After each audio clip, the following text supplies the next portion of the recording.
성도들의 삶에 있어서 특징이 있다면 감사가 아닐까 싶습니다. 이제 다음 주일이 맥주 감사 주일이어서 오늘 그리고 다음 주일 이렇게 연이어서 감사라고 하는 주제로 여러분들을 만나게 될 터인데, 오늘 4절 말씀도 감사함으로 그 궁정에 들어가며 그랬잖아요. 그 궁정은 하나님의 나라, 하나님의 보좌 이래 볼 수가 있는데, 들어갈 수 있는 자격 조건이 있다면 감사인 거거든요. 그래서 기독교는 참 감사의 종교라고 볼 수가 있고, 신앙생활의 백미는 감사에 있다고 보게 되는데, 그러면 예수님은 우리 가운데 감사를 어떻게 가르쳐 주셨는가 하는 것을 살펴보는 것이 유익하다 싶어서 사복음서를 이렇게 쭉 볼 때 예수님의 감사, 또 감사하는 그러한 장면들을 찾아볼 수가 있습니다. 예수님이 가장 많이 감사하신 것, 저도 의외라고 생각하는데요, 예수님은 항상 식사하실 때 감사하셨다라는 것을 발견하게 됩니다. 우리도 적지 않게 식사 기도를 하지 않습니까? 그런데 예수님께서 뭔가를 드시고 식사하시는 자리에서, 또 나눠주는 자리에서 기도하실 때 감사하셨다고 하는 것은 또 남다른 의미를 우리 가운데 던져준다라고 생각을 합니다. 사복음서라고 말씀을 드렸고요, 연구를 해봤더니 여러 가지를 찾아볼 수가 있는데, 성경마다 좀 특징적인 예수님의 감사를 여러분들과 좀 나눠보고 싶습니다. 먼저 요한복음 6장에 가보면 오병이어의 사건이 기록되어 있는데, 그 오병이어의 사건 중 6장 11절에 우리 주님께서 떡을 가지사 무엇하셨다고 그랬죠? 축사라고 하는 그 의미, 그 뜻은 하나님께 감사를 올렸다, 이런 말씀이거든요. 그리고 앉아있는 이들에게 이제 나눠주게 하셔서 그 축사의 효과가 오병이어로 5천 명이나 되는 사람들을 충분히 먹이고도 남을 수 있었다 하는 내용이죠. 그래서 그 기적의 백미는 다른 데 있지 아니하고 하나님께 감사드리는 우리 주님을 만나볼 수 있다 하는 겁니다. 마가복음으로 가보면 거기에는 칠병이어의 사건, 5천 명이 아니라 4천 명을 먹인 사건이 소개되는데, 마가복음 8장 6절입니다. 거기에서 예수님께서 동일하게 명령을 하세요. 이렇게 앉게 해라. 그러시고 난 다음에 떡 7개를 가지사 무엇하셨다고 그랬죠? 축사하시고 말씀드린 대로 하나님께 감사 기도를 올리셨다 하는 내용입니다. 세 번째, 마태복음으로 살펴보면 26장에서 성만찬에 대한 내용이 나오는데, 예수님께서 이 성만찬은 받아 먹으라 이는 내 몸이니 받아 마시라 이는 내 피니, 이리 말씀을 의미를 부여하신 것 아니에요? 그때 26장 26절에 그들이 떡을 이제 이렇게 뗄 때에 예수님께서 떡을 가지사 무엇하셨다고? 이번에는 축복하시고 그랬어요. 축사와 축복, 단어는 조금 그 차이가 있습니다만 같은 의미다라고 여러분들이 보시면 됩니다. 27절에 이번에는 잔을 가지시고 그들에게 나눠주시는데, 나눠주시기에 앞서서 뭐 하셨다고요? 감사로 기도하셨다. 그래서 목사도 성찬식을 할 때 떡을 나누기 전에 그리고 잔을 또 나누고 그리고 기도하는 이유가 거기에 있다라고 볼 수가 있습니다. 이제 누가복음에서 하나 찾아보려고 하는데, 누가복음 24장을 가보면은 엠마오로 가던 두 제자를 만난 그 유명한 사건이 기록이 되어져 있습니다. 그들과 함께한 자리에서 우리 주님 어떻게 하셨는가? 24장 30절에 그들과 함께 음식 잡수실 때 떡을 가지사 무엇 하셨다고요? 축사하시고. 그래서 요한복음도, 그 다음에 마가복음도, 마태복음도, 누가복음도 샘플로 하나씩 이렇게 선정을 해서 소개를 해드렸지만, 예수님은 뭔가 잡수실 때 어찌 하셨다고요? 감사로 하나님 앞에 기도를 올리고 그것을 나누셨다고 하는 사실을 우리가 알 수가 있습니다. 이런 관점으로 사복음서를 살펴볼 때 예수님의 초기 사역부터 마지막 사역까지 예수님은 늘상 감사로 하나님께 나아가셨다라고 하는 것을 알 수가 있는데, 이제 여러분들이 요걸 좀 보실 수 있어야 돼요. 마태복음의 저자는 마태잖아요. 또 마가고 누가고 요한이고 그렇지 않습니까? 그러한 성경 저자들이 뭔가를 기록할 때 예수님과 동고동락을 했다고요. 그러면 누군가랑 같이 지냈으면 그 지낸 그 사람의 뭐를 알 수가 있어요? 특징을 알 수가 있다고요. 그래서 마태는 마태 나름대로, 누가는 또 마가는, 요한은 요한 나름대로 예수님과 시간을 보내면서 그분이 어떤 특징을 가지고 있었는가, 그분이 어떤 면에서 우리 가운데 메시지를 주시려고 하는가, 성령의 감화 감동이 있었던 저자들이기 때문에 그걸 기록을 해놓은 거란 말이에요. 그 기록을 해낼 때 우리는 단순히 우리도 식사할 때 식사 기도하는데 이런 의미라기보다도 예수님이 얼마나 이와 같은 기도를 통해서 우리 가운데 주시려고 하는 메시지가 큰가, 이걸 우리가 발견하는 게 중요하다 하는 겁니다. 맞습니다. 예수님은 평소 때도 감사 기도를 하셨지만 우리 주님의 식사를 앞두고 하신 그러한 기도, 어떨지 모르겠어요. 여러분들 기도는, 여러분들이 식사하시기 전에 기도할 때 그 기도는 어떤 기도이실까요? 어떻게 기도하고 계시나요? 이 표현이 신뢰될 수 있지만은 혹여 형식적인 꾸미에 맞는 또 맞춘 그런 기도 하시는 것은 아니신지요? 그런 우리의 모습이라고 어림잡아 보기도 합니다만은 예수님이 형식적으로 하셨을까요? 그냥 대충 이렇게 하셨을까요? 분명 우리 주님은 그렇게 하지 아니하셨다. 그걸 어떻게 알 수가 있어요?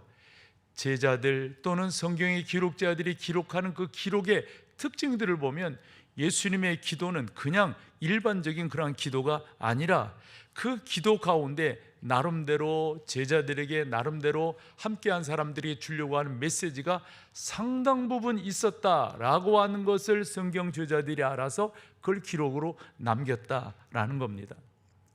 그렇기 때문에 설교하는 목사들은 그 행간의 교훈들을 끄집어내야 된다고요. 우리 주님은 기도하실 때, 즉 식사를 놓고 기도하실 때 아버지여 감사하나이다, 이 정도로만 하시지 않았을 거 아니에요. 그리고 그와 같은 기도의 모습을 제자들에게, 성경 저자들에게 보여주시면서 보여주시려고 하셨던 메시지의 구체적인 내용은 뭔가, 이걸 이제 설교하는 저 같은 사람들이 끄집어내야 되는데, 거기에서 저는 이 내용을 여러분과 꼭 나누고 싶어요. 다름이 아니라 기도한다고 하는 것은 여러분 하나님과 나와의 뭡니까? 관계잖아요. 대충 들어주고 들어줄까 말까 하고 그런데 기도할 수 있을까요? 예수님의 기도를 소개해드렸습니다만 살펴보면 우리 주님께서 그 기도를 하실 때 알아서 해주세요 이 정도로 기도하셨을까요? 우리 주님의 기도를 살펴보면 우리가 생각하는 그 정도의 기도가 아니라고 하는 것을 알게 되고요, 우리 성부 하나님께서 우리 주 예수 그리스도를 얼마나 사랑하셨는가 하는 것을 성경 본문을 통해서 우리가 발견해 나갈 수가 있다 하는 겁니다. 그러므로 감사를 주제로 생각하는 오늘 여러분들의 기도가 그 정도로 머문다, 그 정도로 그친다, 그 정도로 이건 아니라고 생각해요. 좀 더 여러분들이 기도하는 자세가, 하나님 앞에 올려지는 그 기도가 그분과의 관계 속에서 나를 어떻게 생각하시고 인지해 주시고 형통케 하실 것인가 하는 것을 믿고 구하는 우리의 기도가 되어야 하겠다 하는 겁니다. 예를 하나 들어볼게요. 여러분들이 이제 미국을 가신다거나 특별히 LA를 가시면 그 헐리우드라고 하는 그 사인보드, 그 간판을 이렇게 산에 세워져 있는 것을 이렇게 보게 되잖아요. 거기에서 그렇게 멀지가 않습니다. 그레이스 커뮤니티 처치라고 하는 그러한 교회가 있어요. 그 교회 담임 목사인 존 맥하더가 있는데 그분이 작년 7월 달에 돌아가셨습니다. 이분이 우리 목사들 가운데는 참 유명한 것이 저번에 그 코로나 때 어떠한 자세로 정부의 그 방침과 예배하는 예배자의 자세가 충돌될 때 어떤 자세를 취했는가, 이게 우리 가운데는 되게 큰 교훈과 반향이 되고 있어요. 하나님 앞에 예배한다고 하는 것은 병원균이 멈출 수 없다. 하나님 앞에 예배한다고 하는 것은 어떤 행정명령이 우리를 제어할 수 없다라는 주장으로 하나님을 예배하고 하나님을 찬양했던 그런 귀한 목사님이셨습니다. 이분의 저서가 많습니다. 한 150편 권 정도 되고 공적까지 합치면 한 180권 이 정도가 되는데, 우리나라에도 생명의 말씀사라든가 부흥과 개혁사, 여기에서 이분의 책이 꽤 번역되어서 나왔습니다. 그 중에 한 책을 여러분들에게 소개하려고 하는데, 저 책은 제목을 보셔서 아시다시피 은혜의 보좌 앞에서, 은혜의 보좌 앞으로 이렇게 번역할 수 있을 것 같아요. 그런데 저 책이 나오게 된 동기가 있어요. 그것은 바로 저분의 자녀들이 우리 이 책 내자고 그래서 저 책이 나왔다는 건데, 그걸 어떻게 할 수 있냐면 앞에 머릿말에 그 자녀들의 나름대로의 아버지, 할아버지를 향한 나름대로의 그 소개가 그 안에 담겨 있기 때문에 그렇습니다. 여러분, 자식들한테 존경받는다고 하는 게 쉬운 게 아니잖아요. 사람이 뭔가 이렇게 가까이 있다 보면 냄새를 느끼게 되잖아요. 그런데 이 존 맥카더 이 목사님의 자녀들은 그렇지 않은 거예요. 2남 2녀를 두셨고 손자로 15명, 증손까지 9명, 이렇게 자녀들을 이렇게 뒀는데, 특별히 이 존 맥카더는 아침 식사를 중요하게 여겼대요. 같이 할 수 있는 아침 식사하는 그런 자리에 같이 이렇게 왔을 때는 항상 이 목사님이 기도를 하셨다는 거죠. 그리고 이 목사님은 또 자녀들을 위해서 기도할 때 남다른 기도를 하셨다.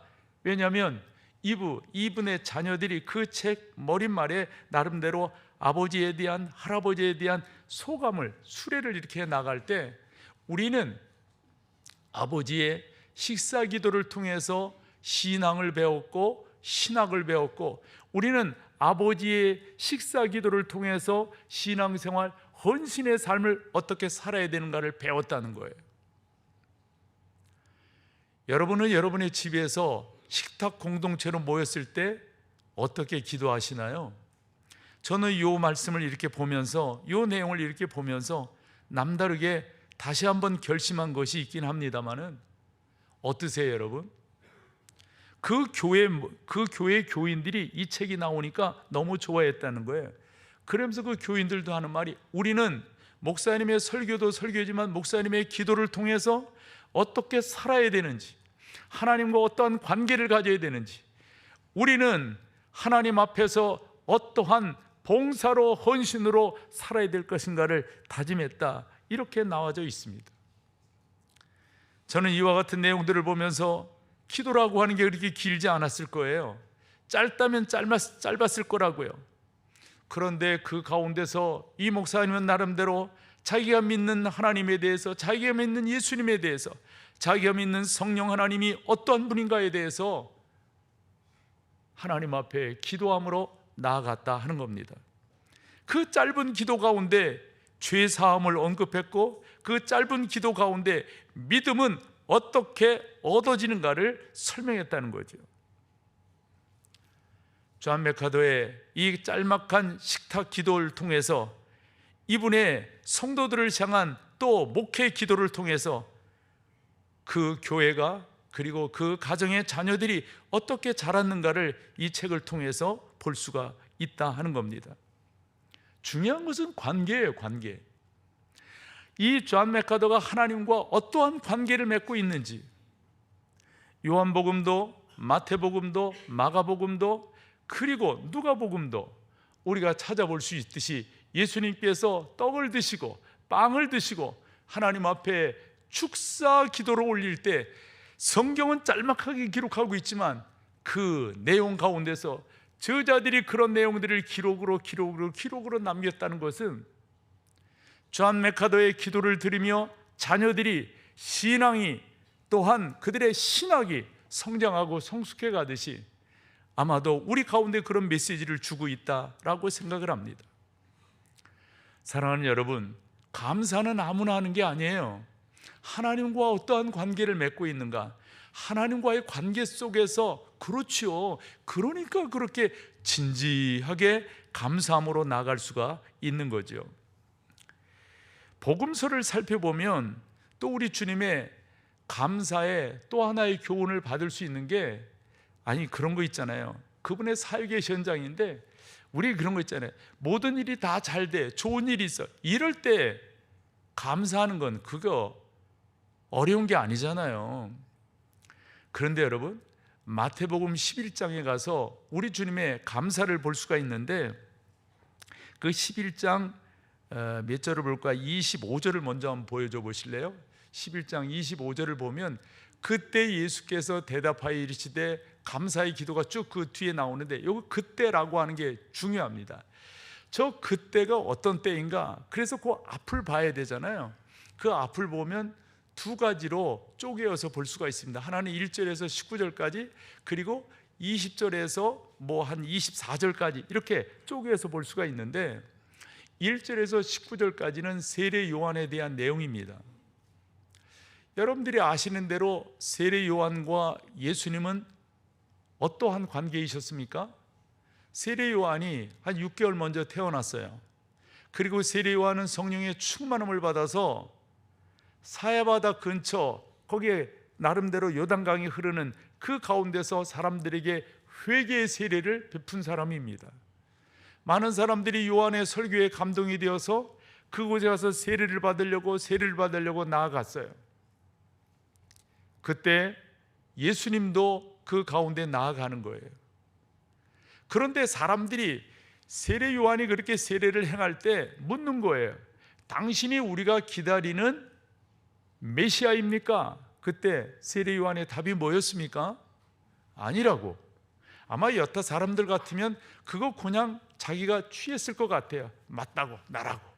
이 가짜들이 거짓 하는 사람들이 그런 거 아니에요? 근데 세례 요한은 그런 사람이 아니었습니다. 나 아니라고.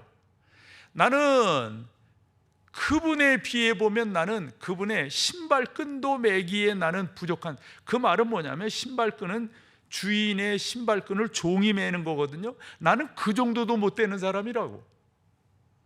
이 보통 겸손이 아니잖아요. 한 번은 예수님께서 세례를 받기 위해서 세례 요한이 있는 요단강가로 나올 때 세례 요한이 뭐라고 말을 합니까? 어찌하여 당신이 나에게 세례를, 내가 되레 당신에게 세례를 받아야 될 터인데, 그때 우리 주님께서 겸손함으로 세례 요한에게 세례를 받을 때 세례 요한도 그 광경을 잊을 수가 없는 거예요. 하늘이 열리고 성령이 비둘기같이 그 위에 머무는 모습을 시각적으로 볼 수가 있었다는 거죠. 세례 요한과 예수님은 이 정도의 관계예요. 그래서 예수님은 뭐라고 말씀하셨어요?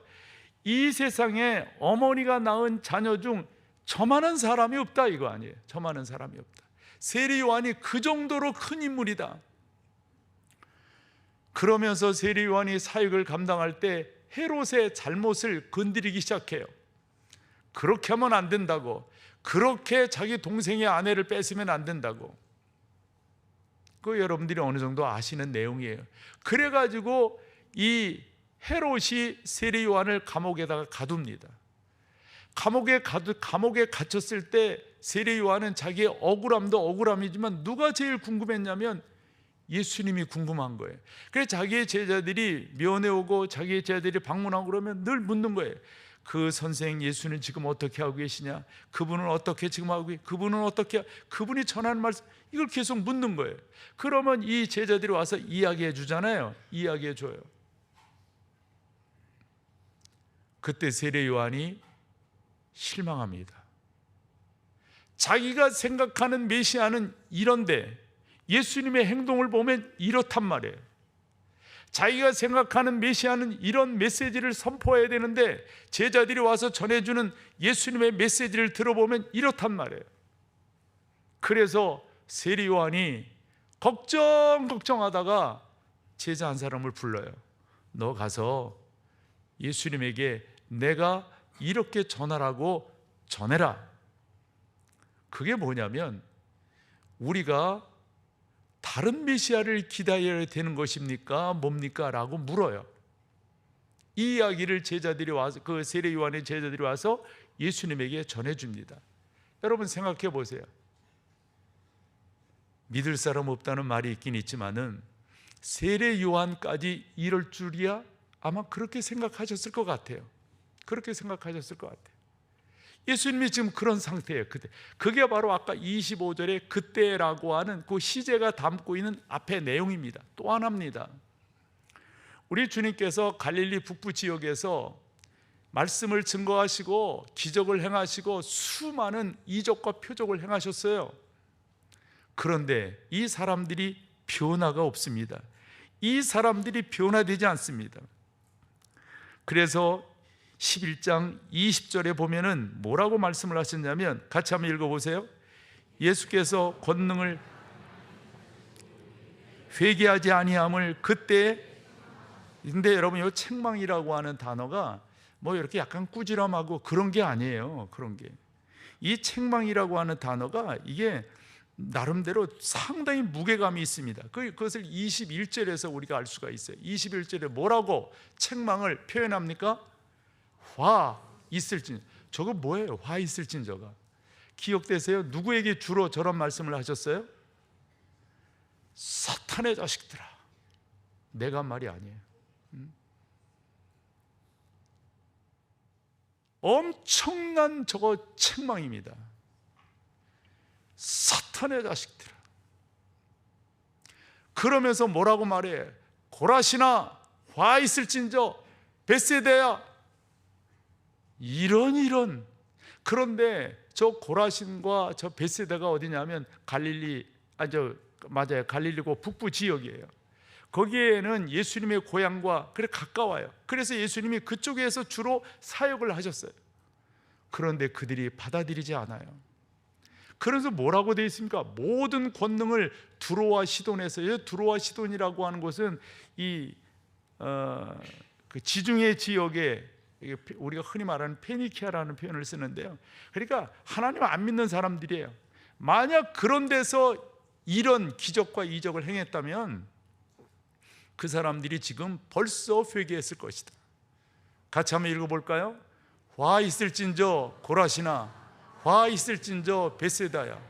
너희에게 행한 모든 권능을 두로와 시돈에서 행하였더라면 그들이 벌써 베옷을 입고 제에 앉아. 여러분, 저 말씀은 우리 주님이 지금, 죄송해요, 충격 받으신 거예요, 안 받으신 거예요? 우리 인간적으로 표현해 보자고요. 속상하신 거예요, 안 속상하신 거예요? 좀 기분이 상하신 거예요. 기분이 상하신 거예요. 그런 상황을 성경 저자가 기록을 하시면서 아마도 저자들은 저럴 때 우리 주님은 어떤 표현을 하실까? 저럴 때 어떻게 당신의 속에 있는 분을 끄집어내실까? 아마 이런 걸 생각했을 것 같아요. 그런데 웬걸 25절에 어떻게 하신다고요? 그런 상황인데 예수님이 뭐라고요? 천지의 주제이신 아버지여, 이것을 지혜롭고 슬기 있는 자들. 여기서 이것은 뭘까요? 우리 주님이 선포하시고 우리 주님이 행하심으로 인하여 사람들에게 전하시려고 했던 그것이라고 봐요. 쉽게 표현하면 복음이라고 생각하자고요. 이것을 지혜롭고 슬기 있는 자들에게는 숨기시고 어린아이들에게는 나타내심을 못하셨다. 여러분, 하나님 아버지와의 관계가 분명치 않으면 이 감사가 있을 수 있나요? 저는 없다고 생각해요. 하나님 아버지께서 항상 당신의 기도를 들어주시니까 조그만 떡을 짓고도, 조그만 것을 가지고도 하나님께 감사의 기도를 올릴 수 있다 하는 겁니다. 오늘 이런 말씀을 드리고 싶은 거예요. 여러분들이 감사해야만, 또 감사를 여러분들이 올려야만 여러분들이 성도됨을 느끼는 거 아니겠어요? 예수님을 믿는다고 하면서도 감사치 않는다. 여러분, 이것이 어떻게 우리 가운데 성령 하나님이 함께 하신다는 증거가 될 수 있을까요? 감사가 없는데. 감사는 그만큼 중요한 거예요. 우리 주님은 그런 세례 요한의 상황, 그런 고라신, 벳세다 이런 데서 받아들이지 않은 그런 상황, 화나는 상황, 속상한 상황이었을 것인데, 이런 상황에서 우리 주님은 어떻게 해요? 감사하셨다라고 하는 겁니다. 26절 가보세요. 26절에 뭐라고 하셨어요? 옳소이다. 이렇게 된 것이 그대로 받아들입니다. 바로 받아들여. 하나님 아버지와의 관계 속에서 우리 주님은 철저하게 하나님과 당신과의 관계가 상황이 어떠한지를 정확하게 알고 계신 거예요. 그 다음 좀 더 구체적인 복음이 우리 가운데 전해지는데 그게 28절입니다. 28절을 보면 수고하고 무거운 짐진 자들, 우리가 요 28절을 그냥 뚝 띄어내가지고 요것만 해서 그렇지 문맥으로 이렇게 쭉 보았을 때 저 28절에 수고하고 무거운 짐진 자들은 누구예요? 지금 마태라고 하는 저자가 저 말씀을 기록을 하면서 우리 가운데 주려고 하는 메시지가 뭐예요? 저기 수고하고 무거운 자는 누구냐고요? 이런 거 아닐까요? 너희도, 그러니까 저자들이 하는 말이, 당신들도 살아가면서 이처럼 속상할 때가 있죠. 이처럼 안 풀려서, 이처럼 내 마음대로 안 돼서 힘들 때가 있죠. 이런 의미에서의 수고하고 무거운 짐을 진 자들이다, 저는 그렇게 생각을 해요. 좀 더 광의적인 차원에서는 인생의 숙제를 안고 있는 자들일 수가 있겠죠. 어쨌건 여러분, 우리 주님이 하시려고 하는 말씀이 뭐냐면, 그러한 삶의 굴곡이 있는 모두는 다 누구에게로 오라? 내게로 오라고 하는 말씀은 뭘까요? 내가 하는 거 봤지? 내가 어떻게 이와 같은 것들을 소화시키는지, 이와 같은 것들을 내 안에서 잘 용해시키는지 봤지? 내게로 와. 그래서 당신에게 배워라. 그 다음 절로 가보세요. 너희는 나는 마음이 온유하고 겸손하니 나의 몽에를 메고 내게 뭐하라? 배워라. 그렇게 하면은, 그렇게 될 때 진정한 쉼이 있을 것이다. 그냥 여러분 나 교회 다니니까 감사해야지, 아유 감사해요, 이게 진정한 감사냐고요. 말 버릇이, 이 버릇이 그렇게 가는 것이 좋은 것이지만은 그 감사 속에는 진정성이 담겨 있어야 되는 것 아닐까요?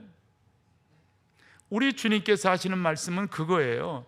나한테 배울 때에만, 내가 설교하고 선포하고 가르친 것을 여러분들이 받아들일 때 여러분 가운데 화나는 것은 물러갈 것이다. 속상한 것도 물러갈 것이다. 그러므로 여러분 가운데 쉼이 주어지게 될 것이다. 그러면서 이제 30절로 연결이 되는 거예요. 30절로 당신이 졌던 멍에 당신이 지고 있는 이 쉼, 이것을 하나님과의 관계 속에서 가볍고 하나님의 관계 속에서 해결을 받으신 거예요. 그래서 나에게로 오면, 나에게 배우면 당신의 멍에도 당신의 짐도 어떻게 될 수 있다? 가볍고 쉼을 얻을 수 있다, 이렇게 말씀하고 계신 거라고요. 사랑하는 여러분, 그냥 추수감사절이니까, 맥주감사절이니까, 아이 교회 다니니까 감사해야지, 이런 감사가 뭔 의미가 있겠어요?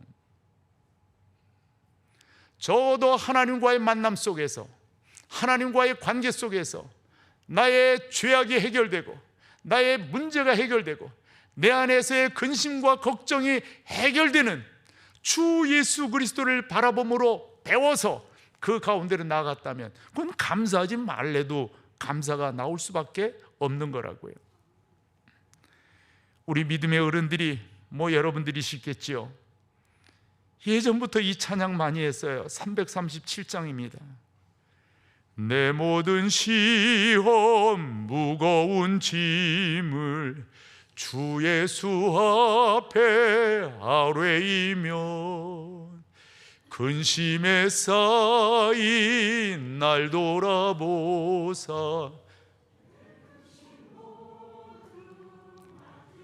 무거운 짐을 나 홀로 지고 견디다 못해 쓰러질 때 불쌍히 여겨 구원해. 누구십니까? 한 분밖에 없습니다. 할렐루야. 이사야는 이 사실을 너무 잘 알고 있어서 그의 성경 55장 1, 2절에 오호라 너희 모든 목마른 자들아 물러 나오라, 돈 없는 자도 오라.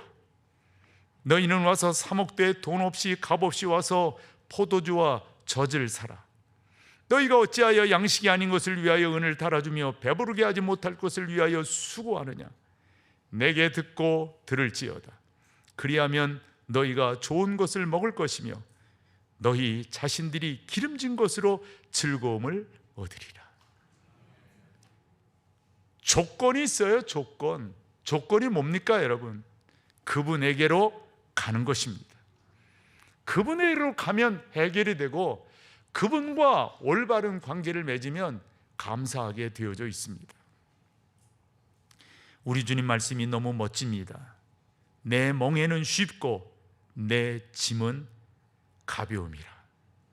멍에가 쉬워요 여러분? 짐이 가벼워요? 주 예수 그리스도를 옳게 만나면 이런 하나님의 말씀이 사실처럼 내 가운데로 들어오게 되는 줄로 믿습니다. 그래서 감사가 되게 되는 거예요. 한 가지 더 말씀을 드려본다면 요한복음 11장에 이것도 그래요. 이것도 그 나사로의 무덤 앞에 우리 주님께서 가신 거거든요.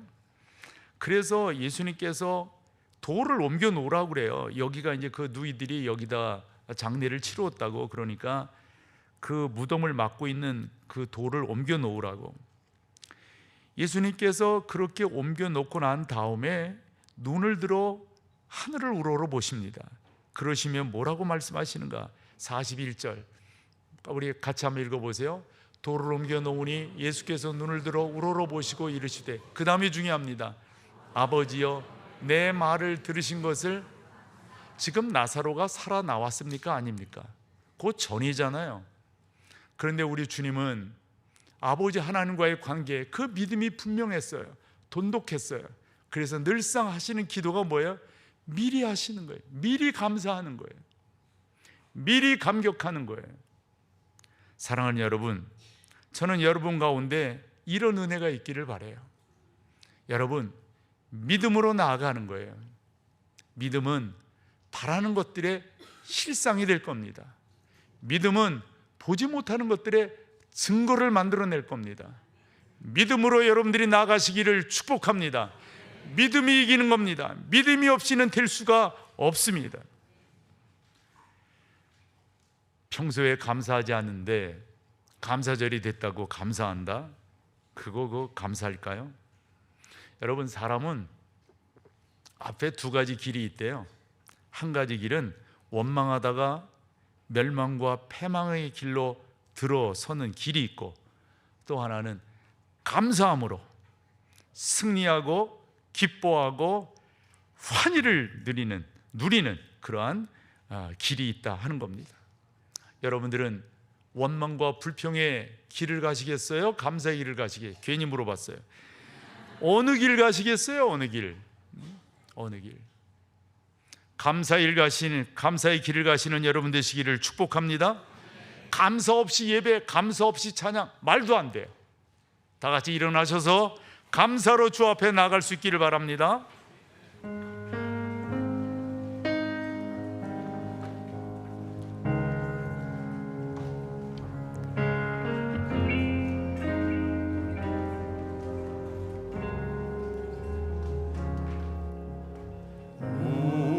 우리 주는 위대하며 능력이 많으시도다. 그의 지혜는 무궁하며 인자는 영원하도다. 상한 자를 고치시며 상처를 싸매시도다. 별들의 수를 세시며 이름을 붙이셨도다. 그가 구름 위로 하늘을 덮으시며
우리 주 예수 그리스도의 놀라우신 은혜와 아버지 하나님의 그 크신 사랑하심과 성령 하나님의 인도하심이 하나님과의 관계 속에 늘 감사함으로 주 앞에 나가기를 소망하는 사랑하는 믿음의 권속들 머리머리 위에 가정 위에 하시는 일들 가운데 이제로부터 영원토록 함께 계실지어다. 아멘.